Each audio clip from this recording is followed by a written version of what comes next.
వృశ్చిక రాశి వారికి ఈ వారం గ్రహస్థితి చాలా ఉన్నతంగా గోచరిస్తూ ఉన్నది. నిజానికి గురుబలం తిరిగి రావడం, శుక్రుడు, బుధుడు, రవిగ్రహము, ఈ గ్రహాలన్నీ కూడా చాలా అనుకూలంగా ఉండడం, అష్టమ కుజగ్రహ తాలూకు దోషం ఉన్నప్పటికీ, అర్ధాష్టమ శనేశ్వరుని యొక్క స్థితిగతులు ఉన్నప్పటికీ, చంద్ర, గురు, బుధ, శుక్ర, రవి 5 గ్రహాల తాలూకు శుభ ఫలితాలు. మరీ ముఖ్యంగా గత వారంతో పోల్చుకుంటే ఒకేసారి పెరిగినటువంటి అనుకూలత ఇది చాలా స్పష్టంగా కనబడుతుంది. దీనివల్ల ఎక్కడ మోసపోతున్నాం, ఎక్కడ ఏ విధంగా చాకచక్యంగా తప్పించుకోవాలి, ఎవరు మిమ్మల్ని మోసం చేస్తున్నారు లేదా ఎవరు ఇబ్బంది పెడుతున్నారు అనేటువంటి విషయాలపై పూర్తి క్లారిటీ వస్తుంది. అంతేకాకుండా చాలా తెలివిగా వ్యవహరిస్తూ ఉంటారు.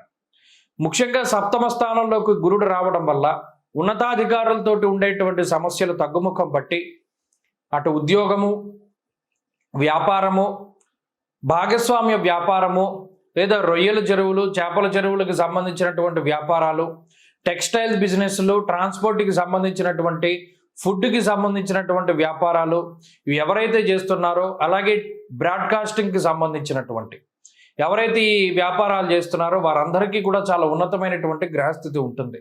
ముఖ్యంగా అప్పుల బాధ నుండి బయటపడడానికి మీరు చేసేటువంటి ప్రయత్నాలు చాలా సత్ఫలితాలను ఇస్తూ ఉంటాయి. అలాగే మాట పట్టింపులు తగ్గుముఖం పడతాయి. సమాజంలో ఇతరులతో ఉండేటువంటి ఆఖరికి తోబుట్టువులు, బంధువులు, తల్లిదండ్రులు, ఇంటి పక్క వారితో సైతం ఉన్నటువంటి మాట పట్టింపులు, విభేదాలు సైతం తగ్గుముఖం పడుతూ ఉంటాయి. నూతన గృహ, వాహన, వస్తు, ఆభరణ, వస్త్రాలకి సంబంధించినటువంటి కొనుగోలు లేదా అమ్మకాలకి సంబంధించినటువంటి విషయాలు చాలా చక్కగా ముందుకు సాగుతూ ఉంటాయి.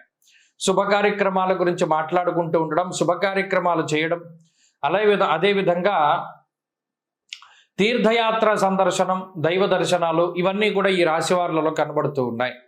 అలాగే మనసుకు నచ్చినటువంటి ప్రాంతాలని సందర్శనం చేస్తూ నచ్చినటువంటి విధంగా ఉండడానికి, ఆర్థిక పరిపుష్టికి, ఆరోగ్య లాభానికి, అలాగే కుటుంబ పరిస్థితులు బాగుండడానికి అన్ని విధాలుగా కూడా ఈ వారంలో గ్రహస్థితి చాలా అనుకూలంగా ఉన్నది.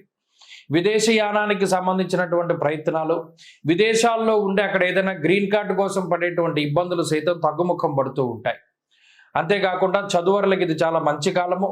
కాబట్టి వృశ్చిక రాశి వారి గ్రహస్థితి చాలా మెరుగుపడింది. మరింత శుభ ఫలితాలని ఆశించడానికై, అష్టమ కుజ దోష నివారణకై సుబ్రహ్మణ్య ఆరాధన ఎక్కువగా చేస్తూ ఉండడం చెప్పదగినటువంటి సూచన.